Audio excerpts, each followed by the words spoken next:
जिल्हाधिकारी नाही पुरे होणारच आहे, कारण की पाणी ज्यावर त्या पात्रामध्ये पुरत नाही त्यावेळेस असं भाका मारतो तो कुठेतरी मारला त्याचं नुकसान. साहेब एक मुलगाही अहमदाबाद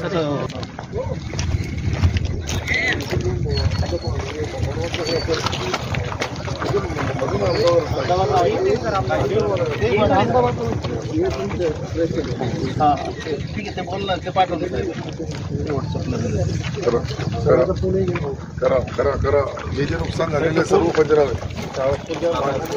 पंचनामे नारळाचा पूल वाहून गेलाय, ते संपर्कच तुटलाय त्या तुषार लोकेशन घ्यायचं बेटा पाठीमागून.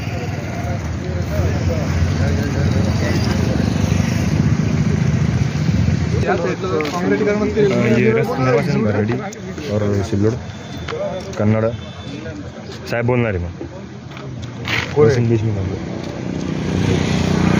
इंजीनियर कौन है? अरे बाबा ये रोड के ऊपर है, इधर कितना है रामनगर के ऊपर कितने लोगों का किसानों का तुमने सुना वो रास्ता बना है? हर साल 2-3 साल से उनका नुकसान होता है।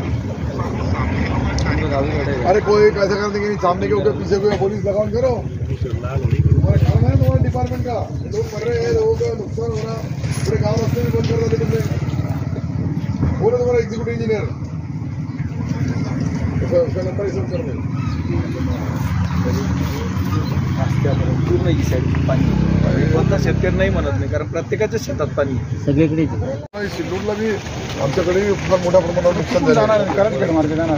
करंजखेड्याकडून गेलो मी, तुम्ही तुमच्या तिकडे मी भेट दिली. काय झालं नुकसान झालं मंडळ कृषी अधिकारी.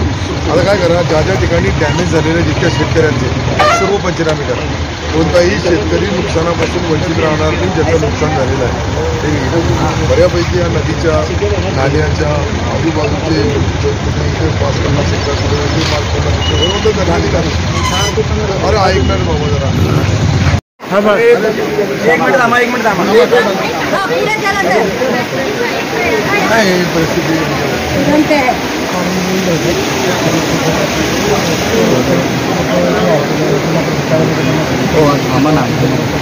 बाजूला मोकळं.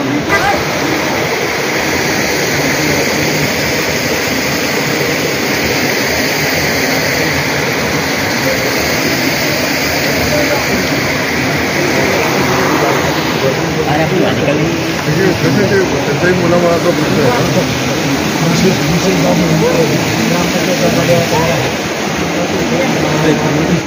आठला गेलं तर विनंती, आठला करायला होतो. आता एक नाईट तर नाही आपण तो परमनंट करणार आहे, पण 1 महिना लागेल त्याला. खाली जाण्यासाठी आपल्याला आपण मंजूर केलेलं आहे, सर्व केलेलं आहे. त्यावेळेस 1 महिना कसा लागायचा, आपण नवीन मोठा फोटो घेऊ मागे टेंडर झालंय सगळं झालं.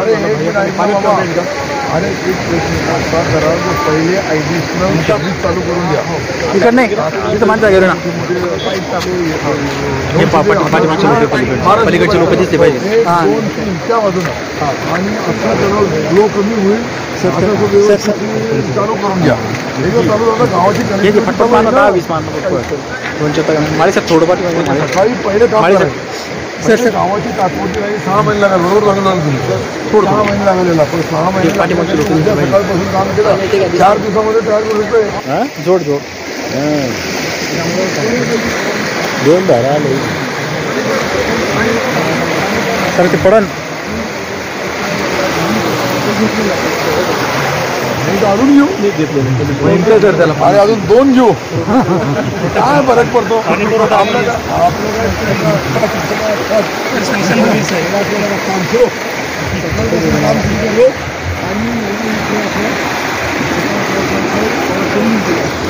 इकडे मंदिराने बी संरक्षण देऊ द्या. हो, दोन्हीकडून ॲडिशनल संरक्षण बोध द्यायचं चालेल. आणि स्मशान बोलली करू. करायची पाहणी करताना जिल्हाधिकारी महोदय, SP साहेब, आमचे आपल्या भागाचे आमदार आणि आमचे मित्र संतोषजी बांगर साहेब यांनी सांगितल्याप्रमाणे आपण ज्या माहिती घेतली होती त्याच्यापेक्षाही भयानक परिस्थिती या नदीच्या पात्र आणि आजूबाजूच्या 1-1 किलोमीटर वाहूला जे काही पाणीचा पात्र नदीच्या पात्रामध्ये थांबू शकला नाही म्हणून त्यांनी बाहेर मारला आणि त्याच्यामुळे मोठी नुकसानवर झालेली दिसती. त्याचे सर्व एक वस्तुनिष्ठ पंचनामे केले जाईल. ते घराचे पंचनामे असतील, शेतीचे पंचनामे असतील, गुराढोरांचे असतील, जीवितहानी असेल, ज्या ज्या ठिकाणी हे आपत्कालीन परिस्थितीमध्ये जे घडलेलं आहे त्याच्यावर पूर्ण जिल्हाधिकारी महोदय स्वतः मॉनिटरिंग करू लागले. रात्री आम्ही 2 वाजेपर्यंत सर्व याची तंतोतंत माहिती घेतली. आज सकाळी 7 वाजेपासून हा दौरा सुरू झाला आणि प्रत्येक हिंगोली जिल्ह्याच्या सर्व शेतकरी, शेतमजूर, गोरगरीब, दलित, पीडित ज्या ज्या ठिकाणी अशी आपत्ती आली असेल, मला वाटतं की 30च्या 30 मंडळ हे अतिवृष्टीचा धोका त्याच्याही पुढे गेलेले आहे.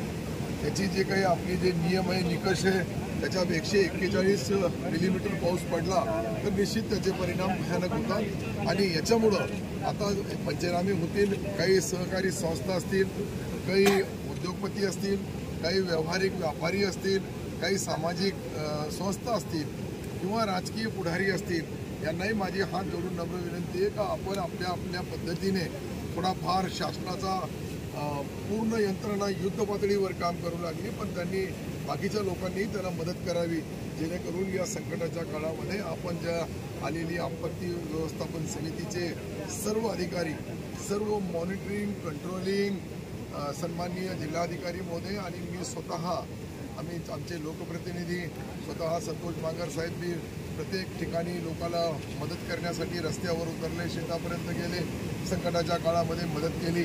हे निश्चित आपण बी या माध्यमातून मला सर्वाला एकच विनंती करायची आहे की हे संकट आसमानी आहे.